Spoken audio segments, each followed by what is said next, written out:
Welcome! In this video, we are going to talk about the usage of enriched mixtures and its impact in ZHL16 decompression algorithm. How these mixtures accelerate decompression. How to calculate the maximum operational depth of such mixtures. And how we can use multiple gases to accelerate decompression. Warning: this video is for educational purposes only. The dive profiles shown in here were made entirely with theoretical models, most of the time known to be harmful to divers. Do not use these profiles in real dives.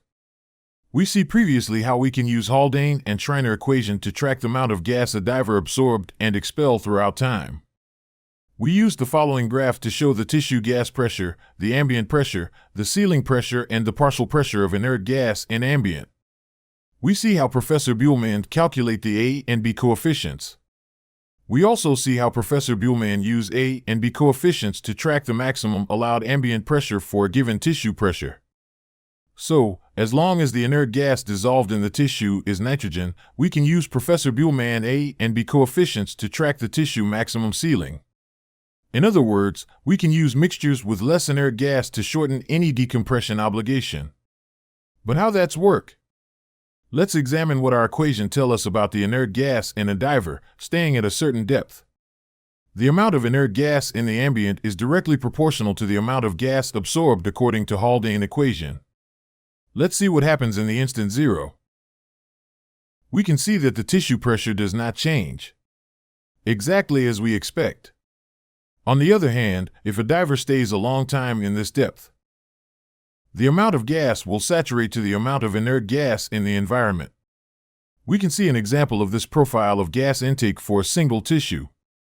The diver is initially saturated at surface level with 0.79 bar of nitrogen. Let's imagine that this diver was automatically transported to 40 meters deep or 5.0 bar of depth pressure. The tissue will have 5 minutes half time. As time passes, we can see that the diver saturates to 3.95 bar of nitrogen, which is the nitrogen level of compressed air in 40 meters deep. What happens if the same diver, saturated at sea level, start breathing a mixture with half the amount of nitrogen? As we can see in the profile, this diver will saturate at 1.975 bar, which is exactly half as before. As we can see, the amount of gas absorbed with the mixture with less inert gas is always lower than the amount of gas absorbed with the mixture with more inert gas.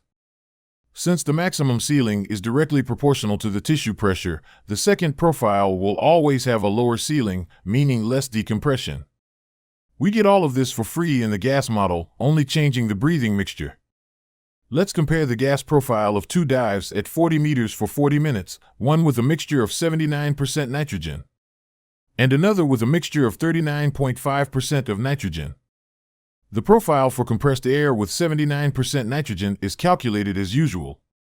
For the 39.5% of nitrogen profile, the only difference is that the inert gas pressure in ambient is half of the other one.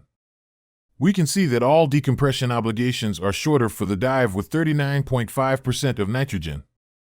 If we compare the gas profile for both dives, we see that, in the 39.5% nitrogen profile, the slower tissues have way less inert gas than the compressed air profile tissues. So, higher oxygen concentration means lower nitrogen percent, therefore lower decompression obligation. Following this line of thought, does this mean that if we use pure oxygen, there will be no decompression obligation? The answer is yes. Let's see the dive and gas profile of a diver going to 40 meters for 40 minutes with pure oxygen. As the dive progresses, we can see that the diver never enters the on-gassing stage.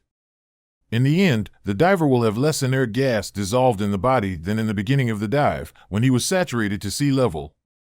Unfortunately, nature played a very cruel joke on all divers.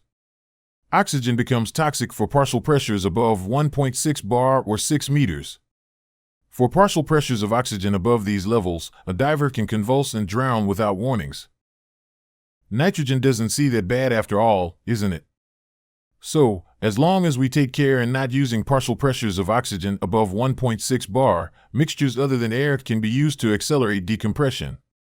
Mixtures with more oxygen are called enriched air nitrox or nitrox for short. The number associated with the mixture represents the amount of oxygen in the mixture. For example, a mixture of enriched air 50 has 50% of oxygen in it. A mixture of enriched air 32 has 32% of oxygen on it, or 68% of nitrogen. Since we need to maintain the partial pressure of oxygen lower than 1.6 bar, all mixtures will have a maximum operational depth. The maximum operational depth of mixture is calculated as shown below, where this value is the maximum allowed partial pressure of oxygen. This other value is the oxygen fraction in the nitrox mixture. This value is the surface pressure in bar, and finally, this value is the conversion from bar to meters of salt water. Of course, the 1.6 is the maximum pressure oxygen can be used. In real dives, the maximum operational depth can be calculated using a pressure of 1.4 or less as a margin of safety. The table below shows the values of the most common mixtures and their maximum operational depths for 1.6 bar of oxygen. Given that an enriched mixture have a maximum operational depth, can a diver change gas mid-dive? Yes, of course.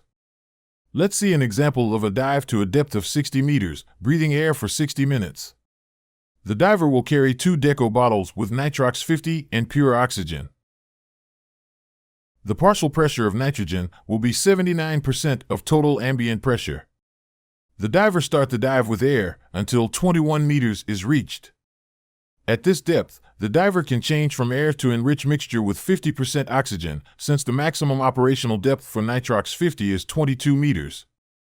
As soon as the diver starts breathing the Nitrox 50, the partial pressure of nitrogen will be 50% of total ambient pressure. This diver continues to ascend until the 6 meters decompression stop.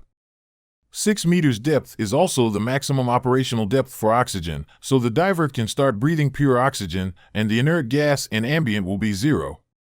The diver finishes decompression, breathing oxygen until surface. Now, let's compare this dive with the same profile done solely with air.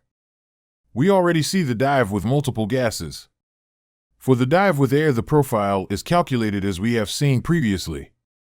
First of all, we can see that the dive profile is much longer than the one using multiple gases.